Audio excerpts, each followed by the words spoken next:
You can listen to The Professional Left wherever you get your podcasts, on Netroots Radio, or at our website, proleftpod.com, where you can also contribute to this podcast.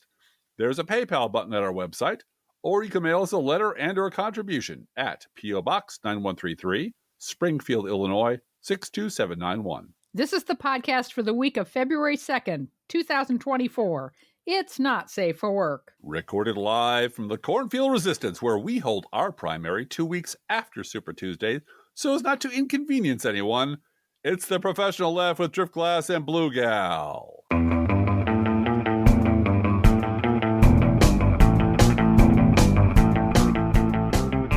Hey, Blue Gal. You know, we're Midwesterners. We don't want to bother anybody about it. We don't want to push. We don't want to push. Granted, Illinois is incredibly representative of the country. Yes. Big compared city, to Iowa? town. Jesus Christ. Yeah. Yeah. You know what? We've got people from all kinds of different countries and backgrounds and colors here, and a big city that's a world city, and we have little towns and agriculture and manufacturing and finance. Yeah. Well, we could spend the entire podcast talking about that, but we have a lot of other things to talk about today, Driftglass. As of the moment we are recording this on Thursday afternoon, we have no idea what Judge Engoron's verdict is going to be. Nope. We also do not know who killed all those scientists on True Detective Night Country. And we're finding that show an incredibly difficult show to watch just because it's always nighttime. Yeah, it's exhausting. And it makes us tired. Yeah, it does. We also do not know by what margin Donald Trump is going to stomp Nikki Haley in her home state of South Carolina.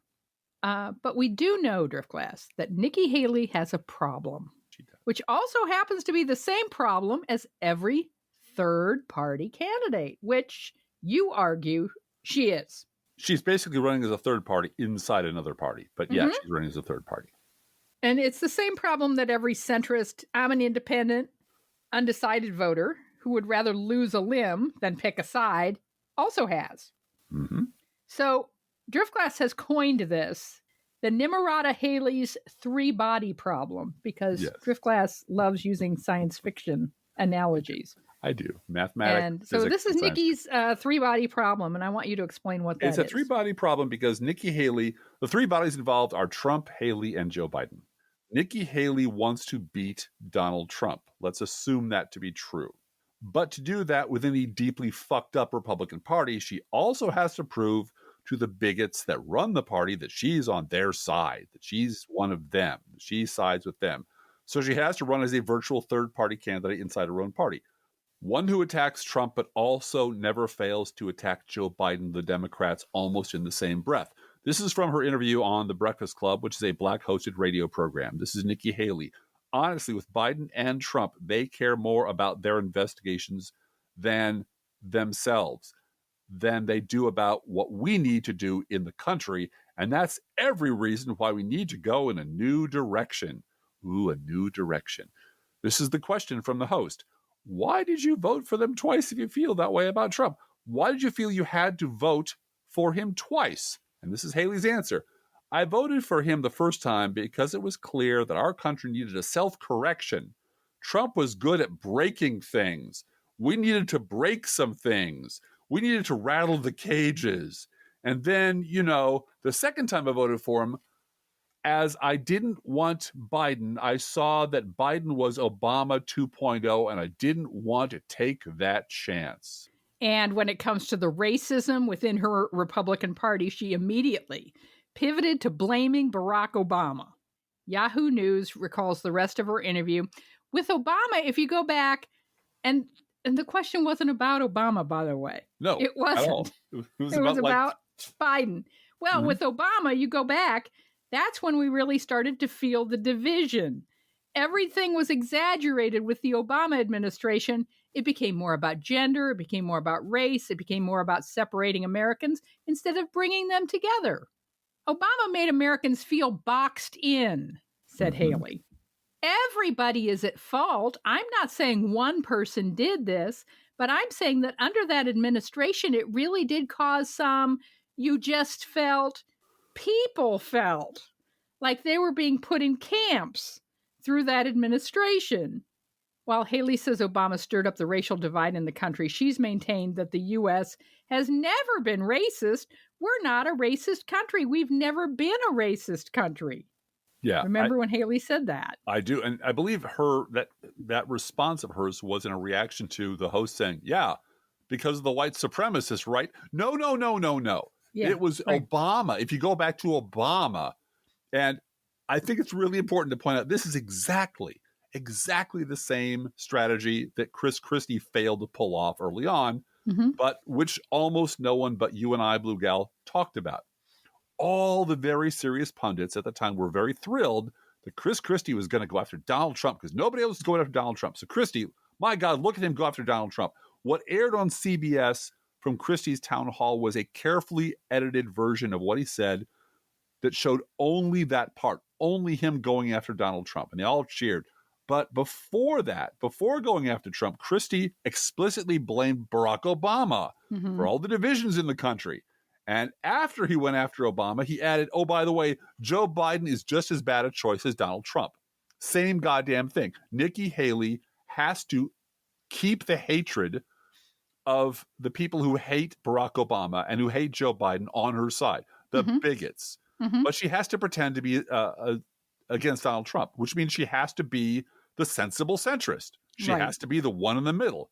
And that is absolutely, first of all, it's a losing place. But second, it gives permission to all the undecideds and all the independents and all that. I can't tell the difference between one side and the other.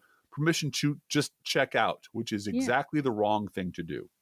Now, well, and she is doing exactly the thing that a Republican candidate has been taught to do for 20 years. The Republican orthodoxy is everything's Obama's fault. Always. If Republican orthodoxy is Obama divided the country. It wasn't our racism. We're not racist. No. Goodness gracious. You know, as I was laughing with you earlier as we were rehearsing this, the woman who was pointed out on Reddit as, how can I be racist? I have a black grandchild who is so cotton picking cute. Like, okay. Okay, there's the... Take a minute. Think about what you just said. Yeah. And that person quite correctly got, exposed and railed on and everything. But that Republican orthodoxy of it's not our fault. Nothing is our fault. And yet the new Republican orthodoxy is we believe, and our platform is whatever Donald Trump says on any given day. Right. And we can never be wrong. I mean, broadly speaking, we can never be at fault. We can never be wrong. We can never be. We're the eternal victims. We're always the ones who are being attacked. And that is the story that they will tell themselves to their dying day. And that's the story that Nikki Haley is perfectly happy to tell them. Yep, absolutely. The problem is it's also the same story that George Wallace told voters to run for as a third-party candidate in 1968. It's exactly the same thing. It's the same story Ramaswamy tells. It's the same story that the No Labels people want, which is the left and the right are indistinguishable from one another. The extremes on both sides are the problem, and the sensible centrist Joe Lieberman or Joe Manchin or Nikki Haley is really the only alternative. And that might play with pundits who have been ignoring the fact the Republican Party is a fascist shithole for like 30 years. But nobody in the real world believes this because nobody in the real world has the ability to hide out in their ivory towers, which brings us to Rick Perlstein. That's quite a jump. I do try. But really the theme of our show is about the stories that we tell ourselves. Exactly. And literature and religion and politics all intertwine in this episode. Yeah. And there's a wonderful article in Prospect by Rick Perlstein, friend of the pod. The American Prospect, friend of ours, called Rick Perlstein, A Hole in the Culture. Why is there so little art depicting the moment we're in? And Jeff Charlotte, also on the Twitter, thinks this is an interesting topic, and he dived into it. And I, of course, dived right back into it.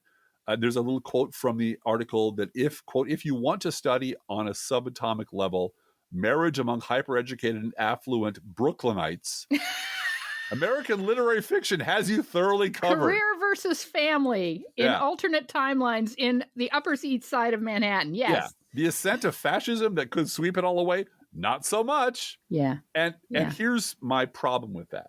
I don't have a problem with the idea of art telling the story of a culture. I think that's what art does. It does it very well.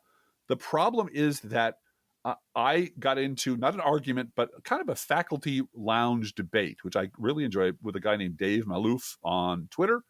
And he goes to V for Vendetta, but that's been co-opted by the right. And I said, and he came back to me with fail safe, or rather Dr. Strangelove and War Games were the kind of things that we're thinking of, which were that's written about Cold War paranoia during the Cold War. Mm-hmm. And I pointed out that, like Failsafe, Dr. Strangelove and War Games dealt with hubris and incompetence. And in one case, a lone lunatic who was trying to launch World War III and succeeded in launching World War III. That's what triggered the crisis. But in the here and now, if you really want to do fiction, great sweeping, Book of the Month Club fiction about here and now, right? You need to explicitly implicate an entire political party and the 80 million assholes who voted to support the party, and the collapse of the free press, and the millions of undecided centrist independent voters who refuse to pick a side, and on and on and on. You have to implicate basically the entire American culture. If you're going to make realistic fiction. Yeah. If you're going to turn it into science fiction, or you're going to use analogies, or you're going to make it a monster movie. Right. I mean, that's how movie makers in particular have done that. Oh yeah, absolutely. And I proposed, I said, look, well, there's Octavia Butler, The Parable of the Sower. I said Babylon 5. Babylon 5 is all about the fall of the Earth Empire to fascism. And I was thinking there's a new, I read the book, but there's a new Julia Roberts movie out on Netflix the past 3 months or so called Leave the World Behind. And I haven't watched it because I like the book. And when I like the book, I don't want to see the movie. Uh-huh. That's just the way I am. But if you would like to see the movie, Julia Roberts is in it, and it is streaming, called Leave the World Behind. And in that, the world-destroying entity is not defined. We don't know what it is. Is it climate change? Is it a political system? Is it a bomb? Is it aliens? We never find out, at least in the book, you never find out what the problem is. But it's the interaction between a wealthy black couple and a wealthy white family who is there at their Airbnb. Right. And they don't know what happened. And they don't know no one knows what happened, and they have to live together. And so there's tension, and there's race, and there's wealth, and there's, and a certain amount of wealth porn and so forth. But, there's an awful lot of fiction out there about surviving domestic violence and the Me Too movement, which it doesn't surprise me that Rick Perlstein isn't tapped into that. But that's not. I don't read those kind of books either. But that's not what he's talking about. He's talking about this sort of the great American unifying Huck Finn novel that explains our times. That's a very guy thing to want as we live in it. And you know what? I'm gonna say that's a very guy thing to want. There may very well be such a book, or 20 such books in 20 years. Yeah. Okay. But what the point I was making in this very civilized discussion we were having is, other than like Babylon Berlin, which actually comes very close to documenting the rise in a fictional way of fascism in Germany. But that's from 2004. Right. It's the point is, and this is I quoted my late friend Phyllis Eisenstein during the conversation. I cheated. I quoted an actual novelist during it, which is the problem with science fiction is we live in a science fiction universe. Yeah. All the stuff that we were speculating about, a lot of it is happening, which makes it really hard to write about as fictional tropes. You can't write about cloning because cloning is happening. Space travel is happening. Right. The problem with writing about a fiction about fascism is when you're living in the middle of it, you don't need great novels. You just pick up the goddamn New York Times, go online for 5 minutes. You're saturated by this shit, and that's the problem. Because as you and I discussed, during the Great Depression, people didn't want to see movies about the plight of the poor. No. They wanted to see rich people getting it and poor people succeeding, or just extravagant musicals of great glamour and luxury. Absolutely. Busby Berkeley, absolutely. Yeah. And The Thin Man. They wanted to see those sorts of things. And World War I ended in 1918, right? Right. Two of the great novels that people remember about World War I are All Quiet on the Western Front and A Farewell to Arms. All Quiet on the Western Front was published 10 years later. A Yeah. Farewell to Arms was published 11 years later. It wasn't happening during the time it was actually happening. It was after that. I looked up One Day in the Life of Ivan Denisovich. I thought that was probably a close approximation. That's by Alexander Solzhenitsyn. It was written after he was released from the Soviet prison camp he was in and about his experiences there, and after he was returned from internal exile. But even then, its publication was only possible because he submitted it for party approval 5 years after Stalin died. And the person who approved it was a guy named Nikita Khrushchev, who was trying to undo Stalinism in the Soviet Union. So he was like, yeah, let's shit on Stalin. That's great. Yeah, publish it. Go right ahead. Nobody writes about that sort of stuff while it's happening. The only one I could think of, so let me just finish that, is The Great Gatsby. Yeah. Writing about the Jazz Age during the Jazz Age. But there are no historical examples to look at, Rick, that you can say, well, during those periods, they did this sort of thing while it was happening. That's not how it works. That's never how it works. And I'm sorry, I interrupted you. No, that's okay. I just think that we could go on about this for 3 hours. Yeah. I just wanted, as you were talking, the idea that perhaps cell phones have killed literature, because literature and the modern novel plot often depends on miscommunication. And with cell phones and texting and being able to reach everybody instantly, you don't have that problem. I laugh because watching the Richard Gere movie, American Gigolo, that movie can't happen right without payphone, him searching for a payphone all the time. Yeah. So he can call somebody. And if he had a cell phone, there is no American Gigolo. He just picks up the phone and calls another person who also has a cell phone, and they immediately connect. And if he doesn't get them on the phone, he texts them, and then you're done. Yep. And so maybe cell phones have killed literature. I'm Driftglass. I have to confess, I am reading right now my very, very first Stephen King novel. I have never read Stephen King my entire life.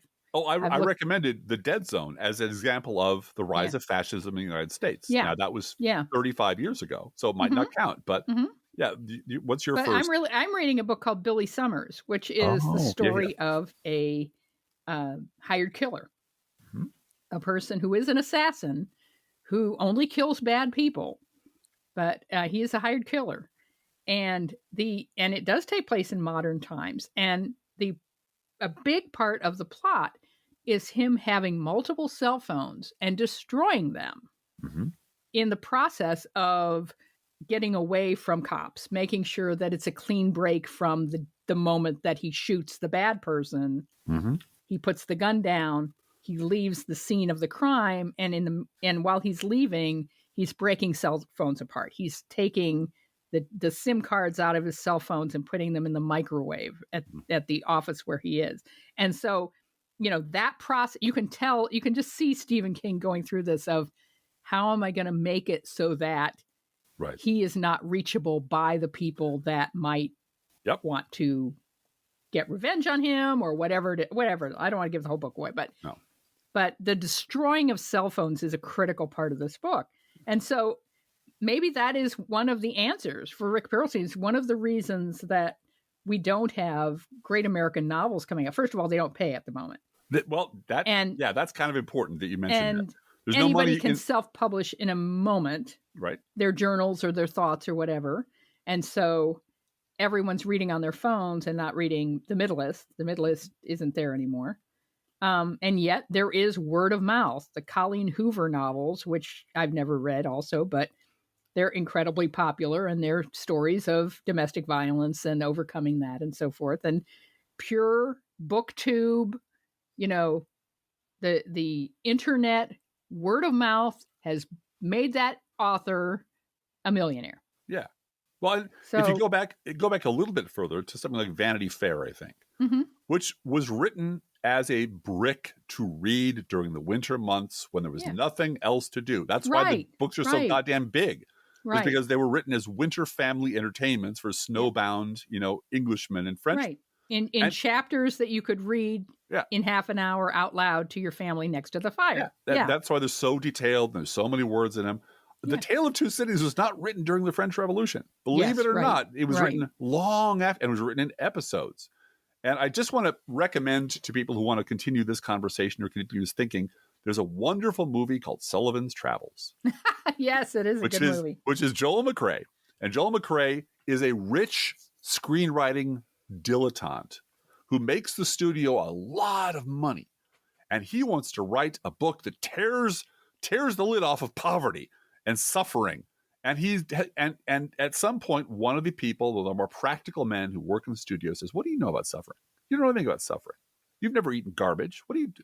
And Joel McCrea has the presence of mind to say, "You're right. I don't know what I'm talking." He wants to do where, "Oh brother, where art thou?" Yeah. And he keeps pitching it as the great moral crusade, the movie that will use the medium finally for social good. And the studio owner keeps saying, "But with a little bit of sex." Yes, with a little bit and a little sex. Yes. And it's a very smart movie. It's a wonderful movie. But he learns in the end, I don't want to spoil it for you, what people who were downtrodden and poor and actually living through those times really want isn't, "Oh brother, where art thou?" Yeah. It's something else entirely. And he's and capable. Woody Allen learned the same thing. God forbid I should bring up Woody Allen, but same kind of thing. Sitting there watching the Marx Brothers. People in the Depression wanted to watch the Marx Brothers. Right. Well, and you looked up Der Fuhrer's face. Is that what you're talking about? The way the great art of that period was Charlie Chaplin making fun of Hitler, mocking Hitler. And the other one was you used to teach in Der Fuhrer's face when you were a history teacher. I did. Right? In middle school, junior high school, I would teach Spike Jones' Der Fuhrer's face. Yeah. And I would teach it as propaganda, but propaganda to keep the homeland, the home front, cheerful. Right. You made fun of Hitler and you spit in his face and you did blew raspberries in his face. Mm-hmm.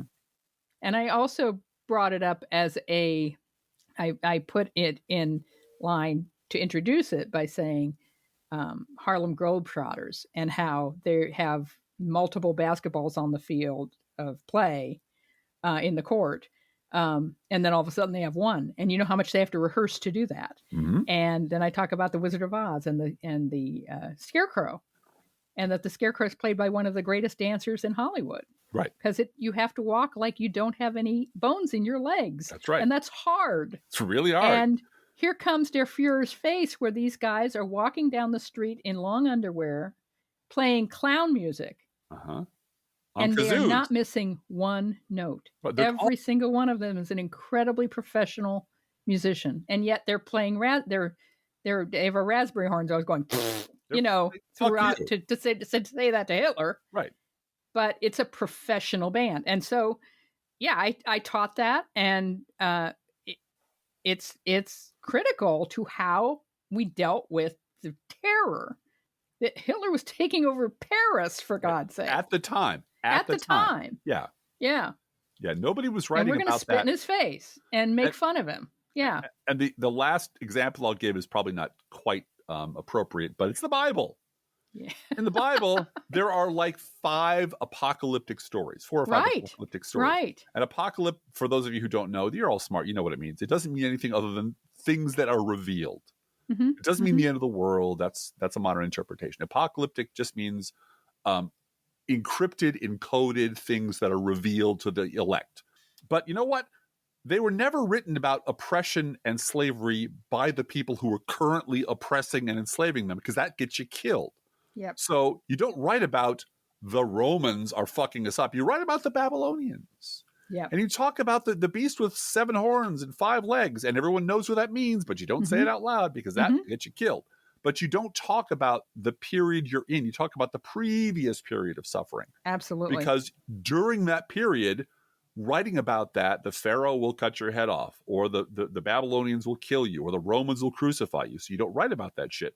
It is almost never the case that during period of great social upheaval, what people who are living through it and terrified of it, what they want, as you pointed out, Cabaret was not performed and written during World War II. No.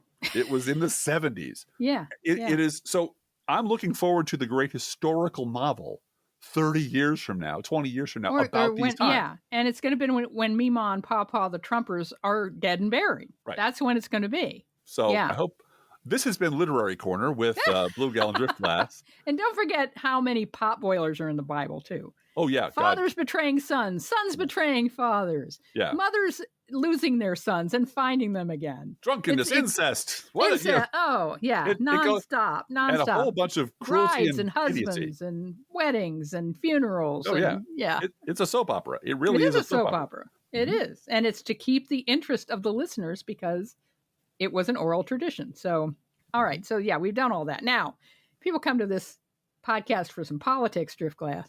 Really? So, yeah, we're going to talk a little bit about the story we tell ourselves about this election year. Yeah, fair enough. Steve M. at No More Mr. Nice blog, one of my favorite bloggers next to you. I, at one point, thought you and Steve M. were the same person, Drift Glass. Can you prove we're not? Yes, I can. Yeah. You know where I'm at? You wouldn't have time to be Steve M. and Drift Glass at the same time. You know where I spend my evenings, so yeah. When I'm asleep, they're writing Steve M. posts. I don't think so. But he has a post up today about all of these delays in the corrupt court system making decisions about Donald Trump. And I'm, as I'm speaking, as these words are coming out of my mouth, there could be a decision. I don't know. But Steve M. Says, is this Fitzmas all over again? Is this the Mueller report all over again? Is this, are we just kind of hanging on to some Jack Smith thing now that's going to ultimately disappoint us? And Carrie Elveld at Daily Kos kind of answers him. I know she's not responding directly, but pointing out that if justice delayed is justice denied, and Trump is not under lock and key come November, that is not the flex that he thinks it is. Right. That he is accountable to the voters, and it is now to the point where supporting Donald Trump to express your anger just isn't cool anymore. Oh, yeah. And so the voters can see that, and this.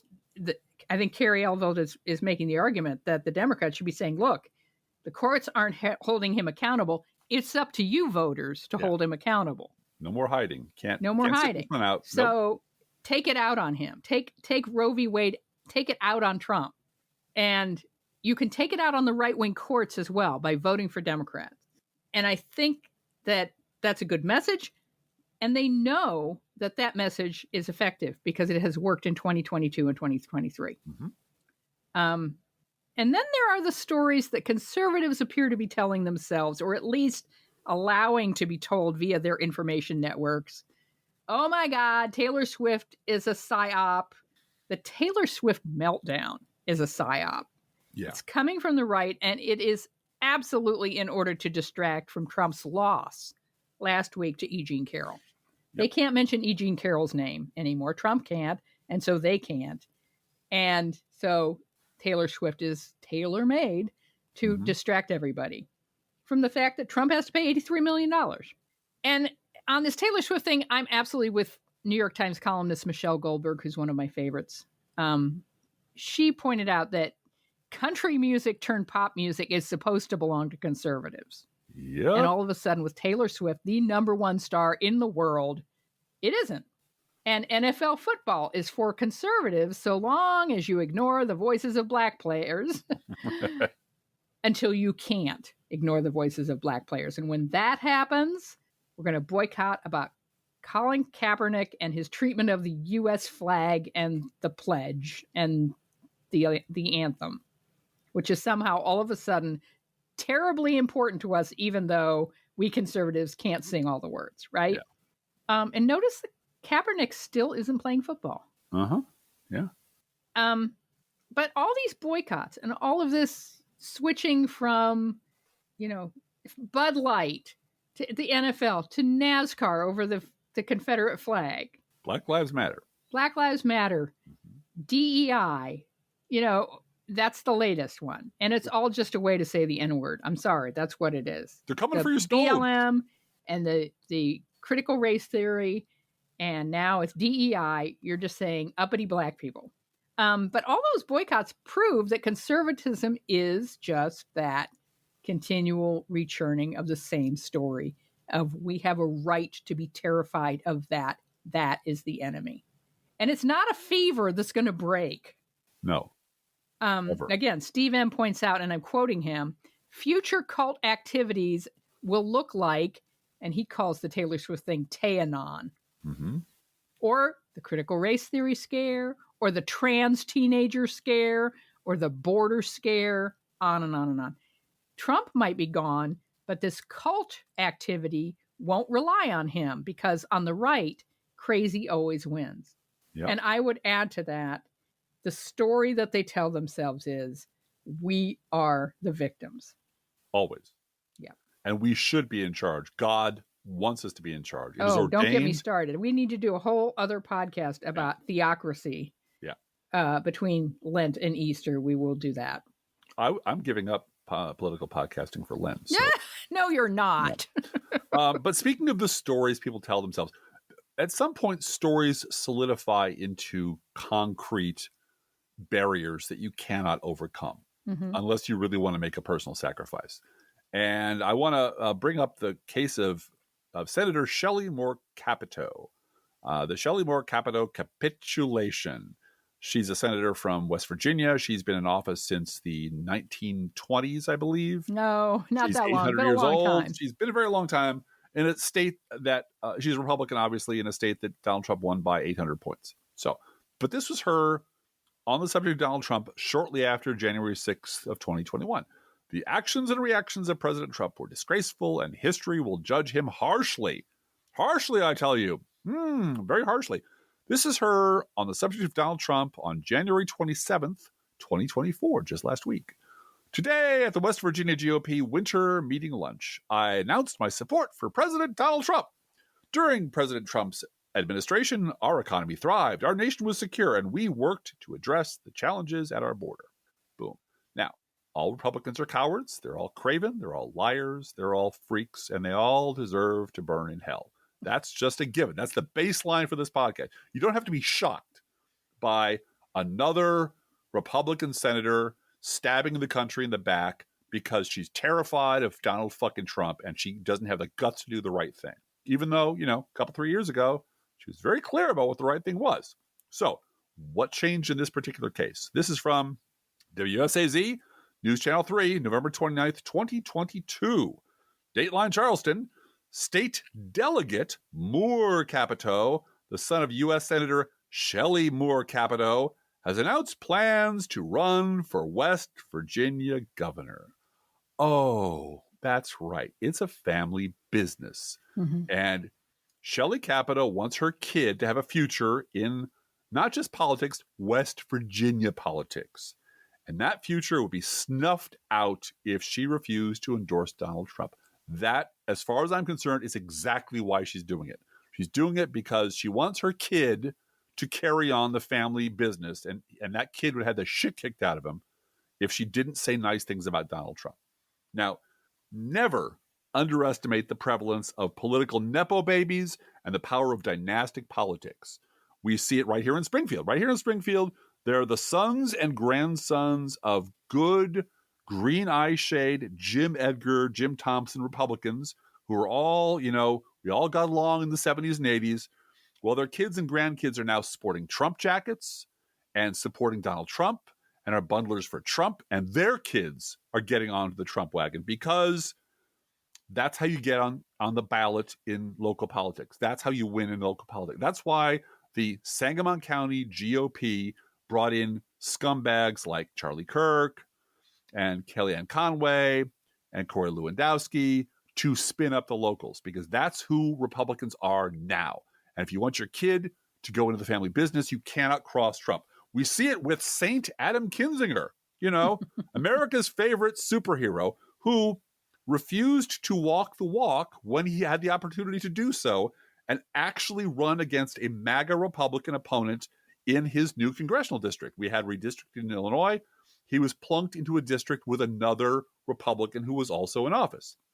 But he declined to run against him, even though this person believes all the horrible things that Adam Kinzinger says he hates now. The reason is because that district was represented by a Republican named Darren LaHood Jr., who is a go-along to get along second-generation Republican. Now, again, dynastic politics. His father, Ray LaHood, was a long-serving and influential Illinois politician who served in the Illinois House of Representatives for a year, the U.S. House of Representatives for 14 years, and was, believe it or not, President Barack Obama's State Secretary of Transportation for 4 years. Yes, Barack Obama had a Republican Secretary of Transportation. Same job Pete Buttigieg now has. Ray LaHood had that job under Barack Obama. You know, the terrible... And that was the bipartisan, put everybody in camps administration. Right. The terrible, divisive monster that Barack Obama was. He put Ray LaHood from Illinois in as Secretary of Transportation. Well, his kid is now in office, and his kid is a MAGA scumbag. So LaHood, let me continue, is also a Trump cheerleader who not only refused to vote to impeach Trump, but praised him on the occasion of the Senate's Republicans' refusal to step up and remove him from office after the January 6th insurrection. Now, that's the younger LaHood. The younger LaHood right. is right there on the Trump train. Right. Adam Kinzinger wants a future in Illinois politics, and you do not get that if you run against a powerful Illinois Republican dynasty. So he can't say bad shit about Darren LaHood Jr., even though Darren LaHood Jr. deserves a whole bunch of bad things said about him. Robert F. Kennedy Jr., without the name Kennedy, he'd be just another anti-vax lunatic shouting at people on the bus. But he's Robert F. Kennedy Jr., so he gets a lot of attention. If you want the Bible on this subject that I give to people to read, it's Boss by Mike Royko, the best Chicago writer for the last century. Mike Royko, who documented day-to-day political life in Chicago and Illinois. And just note how many of today's corrupt ward healers are the children of yesterday's corrupt ward healers. It's dynasties all day long, Bush's dynasty, the Sununu dynasty, and so forth. Now, Driftglass, I would argue that the biggest story of the week is not Taylor Swift, not the Super Bowl, not Travis Kelce. I would argue the biggest story this week happened on Sesame Street, and specifically Elmo's Twitter account. Oh. Because Elmo on Twitter wrote, "Elmo is just checking in. How is everybody doing?" 201 million views later, everyone had checked in. And everybody is not doing okay. Elmo is glad he asked. And the fact that they responded to Elmo with their problems, where it is a safe space to have some vulnerability, to talk to Elmo, is understandable given the multiple traumas we've endured the past 2.5 decades and beyond. MSNBC wrote that even President Joe Biden responded to Elmo, posting that he knows how hard it is some days to sweep the clouds away and get to sunnier days. So someone in that White House comms office has watched Sesame Street a time or two. And knows how to talk Sesame Street. Yep. And then Joe Biden responded further, "Our friend Elmo is right. We have to be there for each other, offer our help to a neighbor in need, and above all else, ask for help when we need it. Even though it's hard, you're never alone."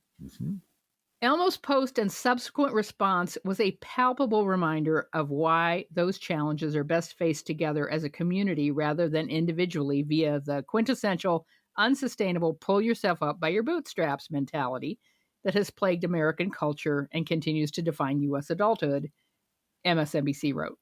And MSNBC continues, despite undeniable strides made in normalizing mental health care, a reported 1 in 10 Americans say their family and friends lack understanding or compassion regarding their mental health and fear they'll be judged as a result.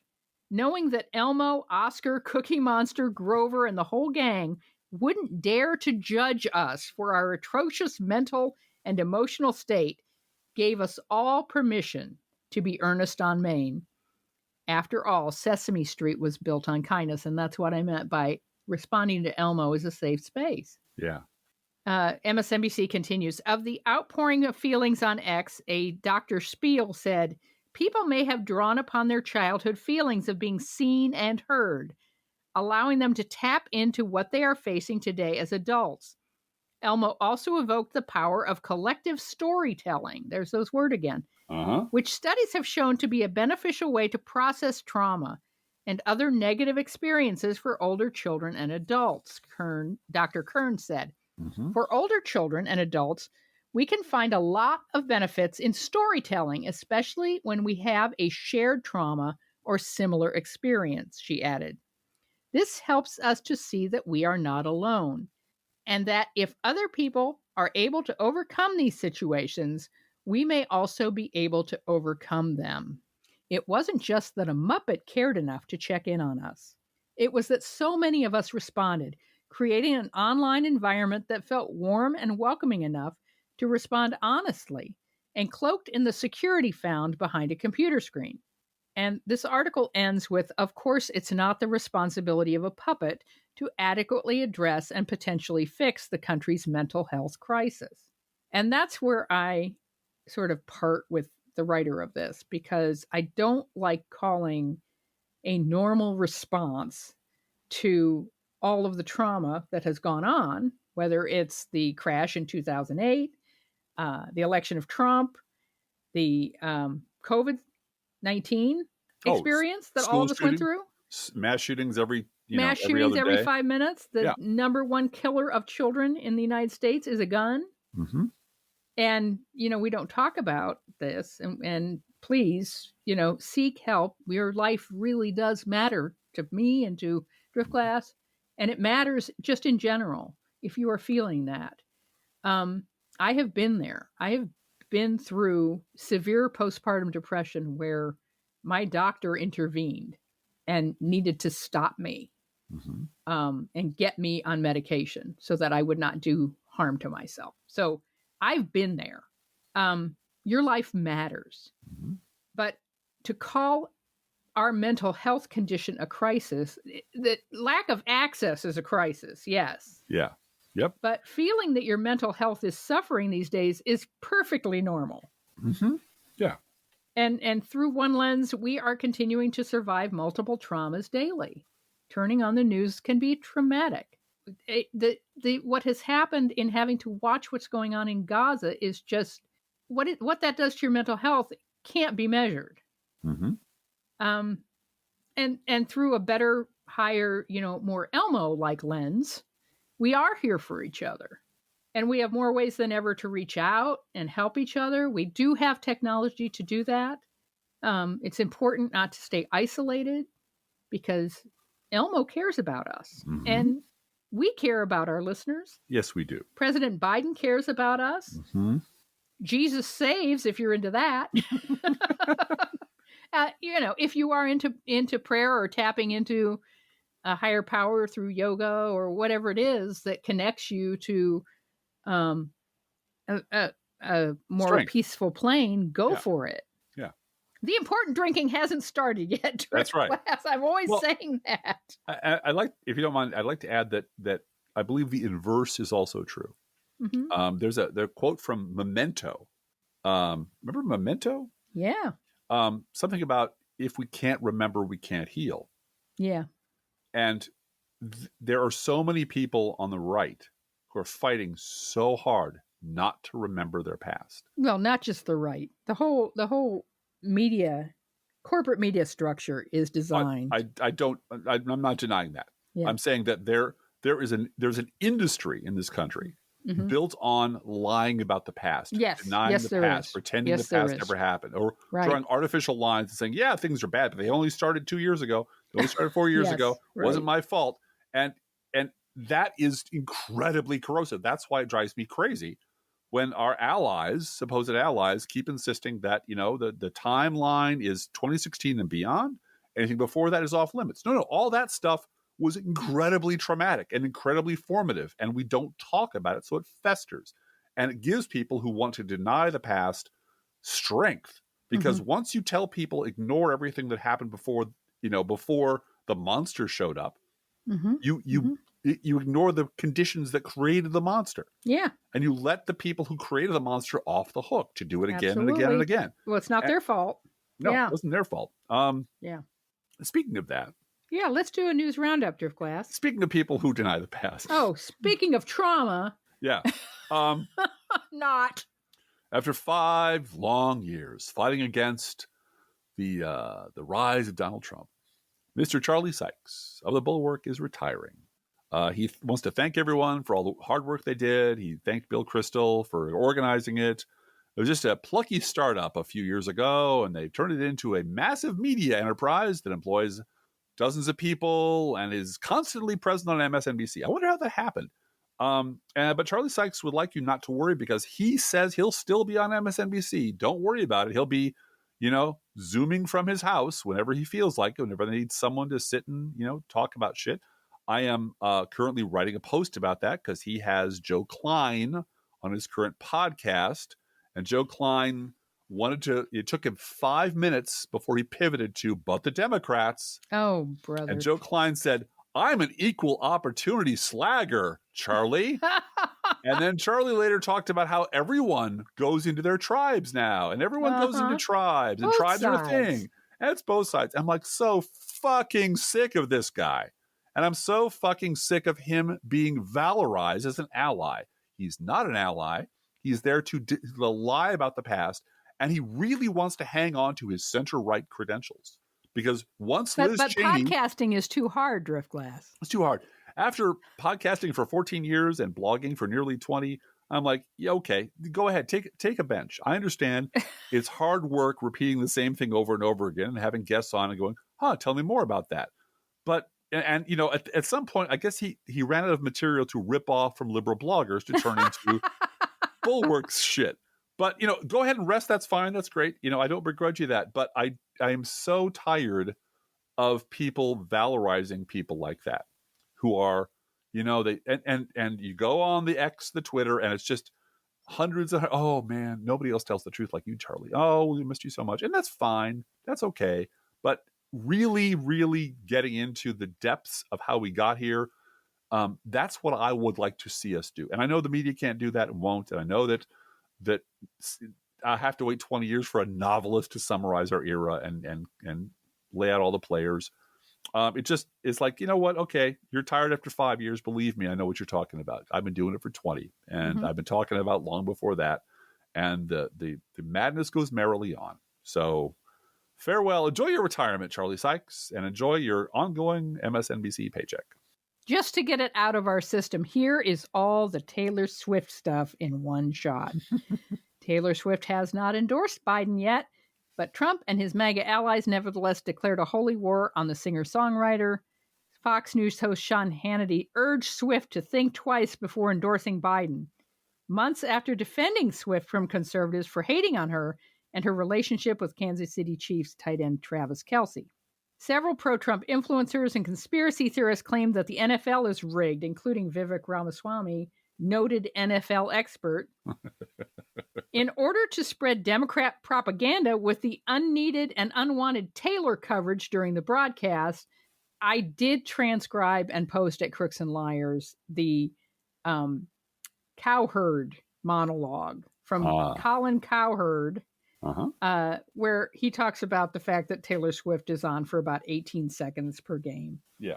And if you can't handle that, you're a pussy. Fox host Janine Pirro warned Swift to stay out of politics in 2024. Don't get involved. Don't get involved in politics. We don't want to see you there. Yeah. Newsmax host Greg Kelly accused Swifties of elevating her to an idol. Greg Kelly fellates Trump on the regular on his show. Yep. And you're not supposed to do that. You're not supposed to elevate her to an idol. In fact, if you look it up in the Bible, it's a sin. Yeah. Yeah, Greg Kelly. Why don't you go look it up in the Bible? Mm-hmm. Earlier this month, Fox News host Jesse Waters claimed that Swift was a Pentagon asset developed at a NATO meeting to help Democrats as part of an election interference psyop. These people are bad people. They're very bad people. And the people they talk to and who listen to them. And Swifties know who Taylor Swift is. And they know what she stands for. Their voices will be heard. Is Swift voting taken? because Yes, many people have mentioned her all being right. swift I boating. figured I couldn't be first to that party, but Nope. let the swift boating begin. Fight over border intensifies. A Texas governor pledges more razor wire. Greg Abbott says he will defy Joe Biden and the U.S. Supreme Court and install even more concertina wire to try to prevent migrant crossing. Via Texas Monthly, while Austin, Texas is booming, its 153-year-old daily newspaper is dying. Gannett, a ruthless hedge fund posing as a newspaper chain, has slashed the once great Austin statesman to the bone in a race to the bottom. Yeah, this is what happened to our local paper, too. It's happening all over the country. In fact, via The Atlantic, Denver's two dailies, the Rocky Mountain News and Denver Post, I remember seeing the Rocky Mountain News on my grandmother's end table every day we were out there visiting. They used to employ more than 600 journalists before the Rocky went under in 2009. Ever since the Post has been peeled like an onion by hedge fund Alden. Today, its directory lists just 59 journalists. From PhillyBurbs.com, assault underage drinking charges held for Bucks County mom behind the conservative school movement. Teenagers describing drinking games, bottles of liquor, and several altercations led a district judge to hold for trial charges of assault, harassment, and furnishing minors with alcohol against a Bucks County mom and leader of the conservative parental rights movement. One teen testified Monday that it was common knowledge that alcohol would be available at Clarice Schillinger's Buckingham home because people were drinking there before. And another witness said that they took 15 shots of liquor and at one point partnered with the 36-year-old former lieutenant governor candidate in a game of beer pong. Schillinger has been an outspoken voice and leader in the conservative parental rights school movement and political action committee that has focused on supporting school board candidates who oppose COVID-19 lockdowns and argue that left-wing ideologies are invading the education system. Yeah. So come on over and have a drink for 15. That's how you get the youth involved in politics, Blue Gal. You get them drunk and play beer pong with them as the former lieutenant governor. This is via your friend and colleague Conover at Crooks and Liars. Yay, Conover. Nevada Democratic Representative Dina Titus came across today as everyone's favorite Meemaw. I nearly expected her to throw out a kiss my grits remark at one point during the Department of Homeland Security Secretary Alejandro Mayorkas's impeachment hearing. There is a problem on the border. Republicans don't want to fix the issue, so they are creating political theatrics for their constituents. President Biden should have higher approval numbers. He's earned it, and people like Titus are sick of Republicans, quote, shoveling the same old shit and calling it sugar for brownie points. It's sickening because migrants are being used, and they are actual human beings. Hell yeah. Republicans. This is about Republicans. I just want to point that out again. Republicans. Not about tribes, like nondescript tribes. No, not about everybody. It's not about people. It's about Republicans who have for months insisted on changes to border and migration policy as a condition of approving any additional aid to Ukraine. Do you know how many Ukrainians live in Ohio and other swing states, Driftglass? Yeah. It's quite a bit. Mm-hmm. The Republicans declared that the bipartisan Senate proposed border deal would be dead on arrival in the House. The bipartisan deal, which represents the Republicans' best chance in decades to make substantial changes to immigration and border security, would require the U.S. to close the border if about 5,000 migrants cross illegally on any given day. Biden said he would sign that, and that's ridiculous because Democrats do not want that. No, but he's willing to go there. But he's willing to go there to get a deal. And Republicans in the House are saying no. And they're not going to accomplish anything this year except quite possibly shutting down the government. Now let's swing on over to the... Oh, did I tell you they'd cut taxes for billionaires?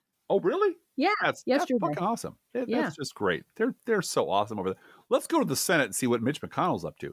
Mitch McConnell privately told Republicans that Trump has complicated an emerging bipartisan border deal, the one we just talked about, which explicitly ties strict border policy changes to funding for Israel and Ukraine. McConnell, referring to Trump only as the nominee, said the politics have changed, and we don't want to do anything to undermine him. Trump doesn't want Congress to pass a border deal so he can use the issue in the presidential campaign. He has encouraged Republicans to reject any border deal, quote, unless we get everything the party has demanded, adding that he would only accept a perfect deal. We're in a quandary, McConnell said. Yeah. And guess who put you there, Mitch? Guess why you're in a quandary? It's your own goddamn fault. You did this to you. Now, the United Auto Workers president, Sean Fain, endorsed Joe Biden this week. Yep. Yes, he did. And Donald Trump responded by saying, we have to be there for each other, to offer to help our neighbor in need, and above all else, ask for help when we need it. Even though it's hard, you're never alone. No, he didn't say that. No. He called the United Auto Workers president a dope and called for his removal. He also accused Sean Fain of selling the automobile industry right into the big, powerful hands of China, and said that he wanted the Chinese to build their cars in the United States. Yeah, that got a laugh from. That got a laugh from Hal Sparks. Yeah. Have you seen a Chinese car? Have you driven a Chinese car? They catch fire in your driveway. I love this next story from Idaho, and it also involves Republicans, not just nondescript groups of people or warm bodies or things. Actual Republicans, Idaho Republicans, were eager to repeal the state's Blaine Amendment, a move that would let taxpayer money flow to churches and faith-based ministries. Then along came a Satanist. Oh, no. Did he want federal money? Did he want state tax dollars also? I believe those Satanists said, we're a church. We're a faith-based organization. And that's when the bill was delayed indefinitely. And tabled, yes. Yep. Despite no evidence whatsoever, House Republicans released 2 articles of impeachment against Homeland Security Secretary Alejandro Mayorkas, accusing him of willful and systemic refusal to comply with the law and breach of public trust. Meanwhile, we cannot trust Marjorie Taylor Greene to pronounce the word indictment correctly. She read it indictment. Yeah, well, she's got dick on the brain. What can you say? Yeah, she does. Donald Trump must pay writer E. Jean Carroll $83.3 million in damages for repeatedly defaming her. The jury awarded Carroll $18.3 million in compensatory damages, $11 million for repairing her reputation, and $7.3 million for emotional harm, and $65 million in punitive damages. The verdict came after Trump stormed out of the courtroom during Carroll's closing argument. He later threw a diaper baby temper tantrum on his crappy social media site. He won't shut the fuck up. He won't. He certainly has kept her name out of his whore mouth, though, this week. Yes, that much worked. Mm-hmm. And that, again, that's why Taylor Swift has to be inserted into the storyline. Right. Because we can't talk about E. Jean Carroll because that costs us money. Also, Trump threatened anyone who donates to Nikki Haley, and they will be permanently barred from the MAGA camp. Yeah. I thought Nikki Haley said Obama put people in camps. Nikki is so confused. And you know what? Trump will take money from anybody. Will. He'll take $1 from anybody. He'll steal $1 from anybody. He'll steal. Yep. If he thought his dead wife were buried on a pile of money, he would dig her up tomorrow. Yep. For $2 that she had in her pocket. Yep. He's that low. In local news, the Illinois State Board of Education. The Illinois State Board of Elections, not Education. That's a whole separate agency, Blue Gal. The Elections Board voted unanimously, which is actually about 6 blocks from here, so we can go over and talk to them. It is. They voted unanimously to dismiss an effort seeking to disqualify Trump from the state's primary ballot, saying it didn't have the authority to decide whether Trump had engaged in insurrection, even though it happened live on TV. The board's unanimous ruling comes after its hearing officer found that a, quote, preponderance of evidence, unquote, shows Trump engaged in insurrection and is ineligible to run for president. The hearing officer, however, said, quote, the election code is simply not suited for issues involving constitutional analysis, unquote, and recommended that the board let the courts make the decision, which is such a fucking cowardly thing to do. The reason it's written into the Constitution was so you could just do it without taking it to the goddamn courts. Exactly. Yep. It's self-executing. Yeah. Just like being under 35. Yep. They're very, very cowardly, and I'm ashamed of them. Yep. Let's go talk to them. After Each week we post to our Facebook page and website an Internet Kitty sent in by you, the listeners. This week's Internet Kitty is Musette, also known as Little One, sent into us by prolific Twitter celebrity and friend of the pod, Shock. Hey, Shock. Little One got in a fight and has an eye injury in this photo And we are wishing her quick healing. She has to wear a cone. Oh, no. That's not good. I'm sorry about that. But look, the best thing for healing from a fight is, of course, freshly poured cat food, our fake sponsor. Whether you serve pet store perfection or dollar store dreck, your cat will sit on the kitchen floor and demand that the food they eat is only freshly poured. Freshly poured, freshly poured. Oh, my Lord, it's freshly poured. And you can visit Musette, the little one, at our Facebook page or website. And you can send your internet kitty, dog, or other pet to us at our email address, proleftpodcast@gmail.com, where you can also write to both of us. I want you to know that Olive just walked into the kitchen because he heard me sing that song. The song works, okay? The song actually works. The song works. Mm-hmm. And Olive sees that. It's definitely, Pavlov's cat over there. Feel free to write us. We love hearing from you. Be aware that if you write us at any of our addresses, we reserve the right to read your email or U.S. Postal Service. Go Postal Unions. Letter on the air unless you say otherwise. This is a great time to write us. After December and January, we get a lot of mail in those months. February, there's a drop off. This is a great time to send us a check, send us a letter, send us your thoughts. We love hearing from you. We really do. Don't forget, please do not forget our gourmet coffee guidelines. If you can afford to buy an espresso-based beverage for yourself, buy one for us. This is not charity. This is our job. If you can spare $5 a month, please do so. Please spare $5 a month at patreon.com/proleftpod. Please also share our show on social media. Charlie Sykes is going away. Somebody's going to have to fill in the gap. I think it should be us. And if you love this podcast, please get someone else to listen as well. And thank you so much for doing that. It really means a lot. Hey, Driftglass, how are the Internet Kitties doing this week? Blue Gal, the Internet Kitties know that the only art anyone needs is cat pictures. Cat pictures. Hey, let's think about living. Think about living. Let's think about loving. Think about loving. Let's think about the hooping and the hopping and the popping and the loving, lovey-dovey. Lovey-dovey-dovey. Let's forget about the wine and the crying, the shooting and the dying, and the fellow with the switchblade knife. Let's think about living. Let's think about life. Professional Left podcast is recorded under a Creative Commons license. Copyright 2024-25, GGBG Productions.